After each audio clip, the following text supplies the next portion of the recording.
Hello விவாஸ், இன்னைக்கான அரசியல் அப்டேட்டில் நம்ம பார்க்க போகிறது ரொம்ப முக்கியமான ஒரு பரபரப்பான தகவலுங்க. அதாவது பட்ஜெட் கூட்டத்தொடர் முடிஞ்சதுக்கு அப்புறமா தமிழக அமைச்சரவையில் மாற்றம் செய்ய முதல்வர் விஜய் திட்டமிட்டு இருக்கிறதாக சொல்லப்படுகிறது. அதிலும் இந்த விஷயம் பார்த்தீங்க அப்படின்னா மிகப்பெரிய ஒரு லிஸ்டாகவே ரெடி ஆகி இருக்கிறது அப்படின்னே சொல்லலாம். இது குறித்த ஒரு எக்ஸ்க்ளூசிவ் தகவல் தற்போது வெளியாகி இருக்கிறது. இது குறித்த முழுமையான தகவலோடு இன்னும் பரபரப்பான அப்டேட்ஸை தொடர்ந்து நீங்கள் தெரிந்த பலன் பெற வீடியோவை ஸ்கிப் பண்ணாமல் கடைசி வரைக்கும் பாருங்க. வீடியோக்குள்ள போகிறதுக்கு முன்னாடி இது வரைக்கும் நீங்க நம்ம சேனலை சப்ஸ்கிரைப் பண்ணல அப்படின்னா உடனே சப்ஸ்கிரைப் பண்ணிக்கோங்க. அப்படியே பக்கத்துல இருக்கக்கூடிய நோட்டிபிகேஷனுக்கான பெல் பட்டனையும் பிரஸ் பண்ணிக்கோங்க. சரி நேர்களே, வாங்க வீடியோக்குள்ள போகலாம். அதாவது பட்ஜெட் கூட்டத்தொடர் முடிஞ்சதுக்கு அப்புறமா தமிழக அமைச்சரவையில் மாற்றம் செய்யணும் அப்படின்னு முதல்வர் விஜய் அவர்கள் திட்டமிட்டு இருக்கிறதா சொல்லப்படுது.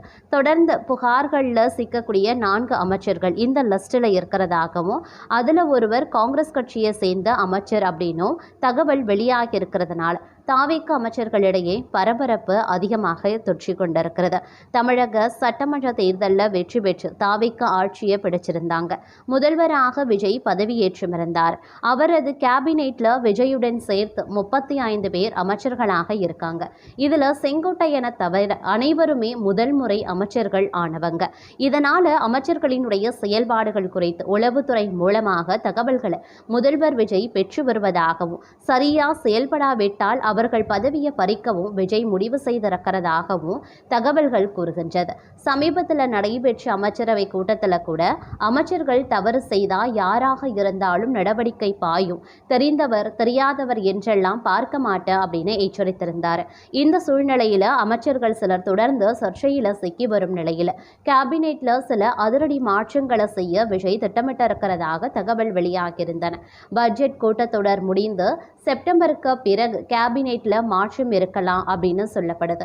உயர்கல்வித்துறை அமைச்சர் விஸ்வநாதன், போக்குவரத்து துறை அமைச்சர் விஜய், தமிழன் பார்த்திபன், சமூக நலத்துறை மற்றும் மகளிர் மேம்பாட்டுத்துறை அமைச்சர் ஜெகதீஸ்வரி மற்றும் மனிதவள மேம்பாட்டுத்துறை அமைச்சர் சரத்குமார் ஆகியோரின் பதவி பறிக்கப்படலாம் அப்படின்னு கோட்டை வட்டாரத்தில் பேச்சு அடிபடுது.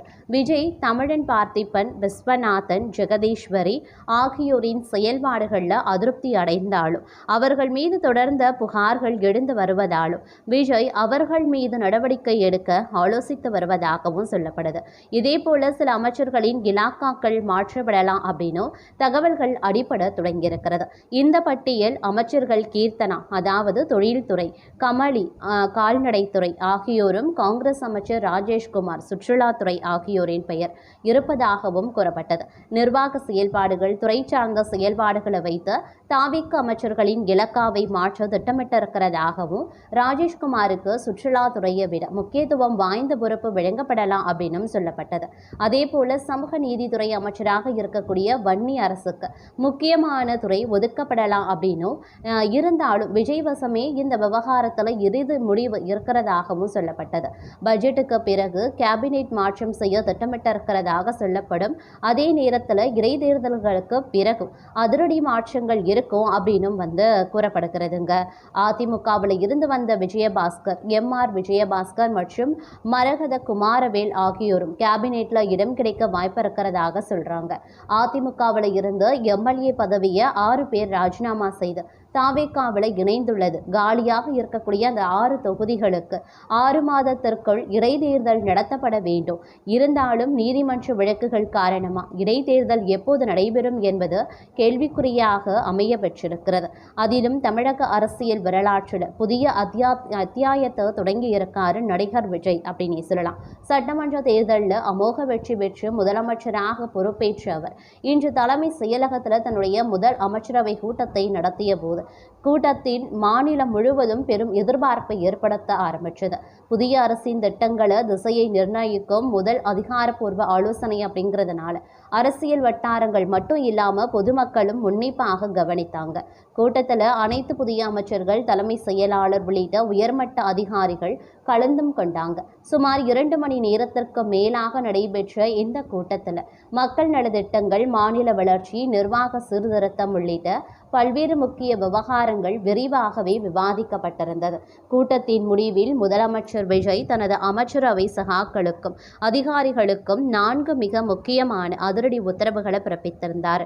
இந்த உத்தரவுகள் தமிழக நிர்வாகத்தை தூய்மையான, திறமையான, மக்கள் நலன் சார்ந்த திசையில் கொண்டு செல்லும் என எதிர்பார்க்கப்பட்டது.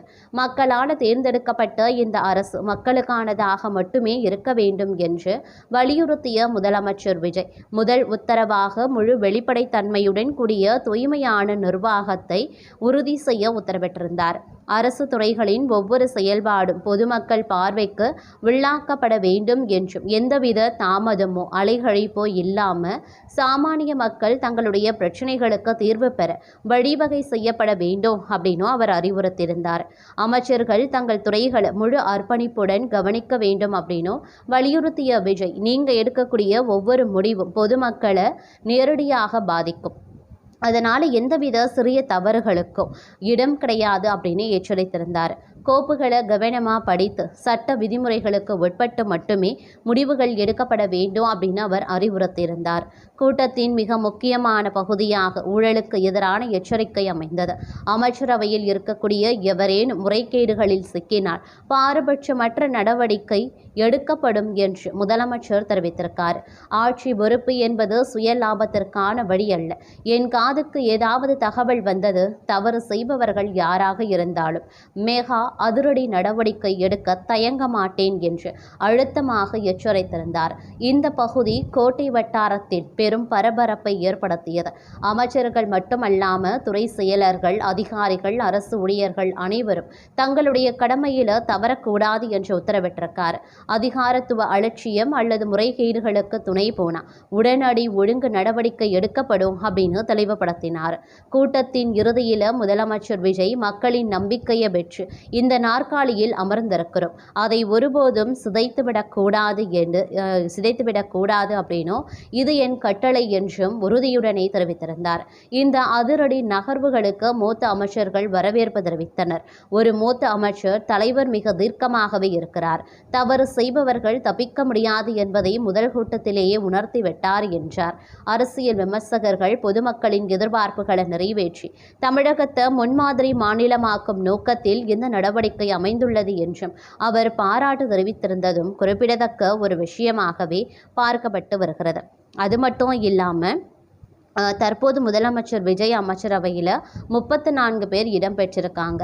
இந்த நிலையில தான் 22 அமைச்சர்களுக்கு சென்னை கிரீன்வே சாலையில் இருக்கக்கூடிய அரசு பங்களாக்கள் ஒதுக்கீடு செய்யப்பட்டிருந்தது. இதற்கான அறிவிப்பை பொதுப்பணித்துறை வெளியிட்டிருந்த நிலையில் முதல்வர் விஜய் மூத்த அமைச்சர்களான புசி ஆனந்த், செங்கோட்டையன், ஆதவ் அர்ஜுனா, நிர்மல்குமார் உள்பட இன்னும் 13 பேருக்கு இன்னும் பங்களாக்கள் ஒதுக்கீடு செய்யப்படாத நிலையில் அதன் பின்னணி குறித்த முக்கிய தகவல்களும் பெரிய பரபரப்பையே ஏற்படுத்தி வருவதும் குறிப்பிடத்தக்க ஒரு விஷயமாகவே பார்க்கப்பட்டு வருகிறதுங்க.